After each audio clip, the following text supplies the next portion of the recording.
to you, Mr. Secretary, let me throw a couple of points and see if you disagree with any of these. And let me talk about the one state sponsor of terrorism in the Western Hemisphere, which is the Cuban regime.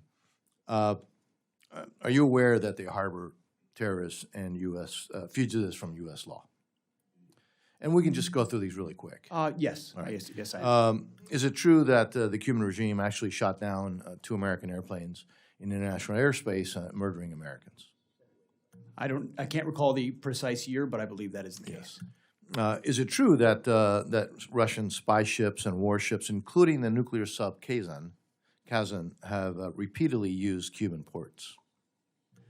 That is true, Congressman. Is it true that the site of the Russian Signet complex in Lourdes has once again become a hub for Russian intelligence within Cuba? Well, we've long been concerned that a foreign adversary using that kind of location that close to our shores is highly problematic, yes. And is it also true that now the Chinese also are there? I wouldn't want to reveal anything that should be classified, but we don't want foreign adversaries attempting to use that island. Well stated.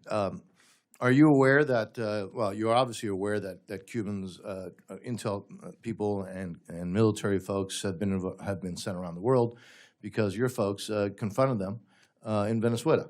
But are you also aware that according to Ukrainian intelligence, there are thousands of Cubans fighting for Russia in Ukraine? I was not aware of that particular fact, but I am well aware that Cubans have been around the globe, to include attempting to defend Maduro in Venezuela. So that is something they've done for a long time, yes.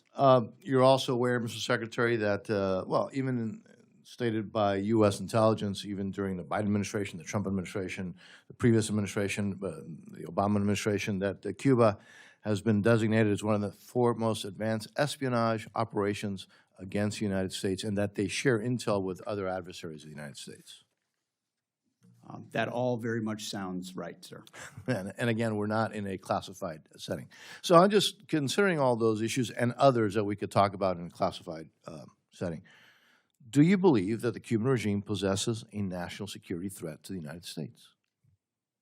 I do. Support journalism you trust. Support PBS News. Donate now, or even better, start a monthly contribution today.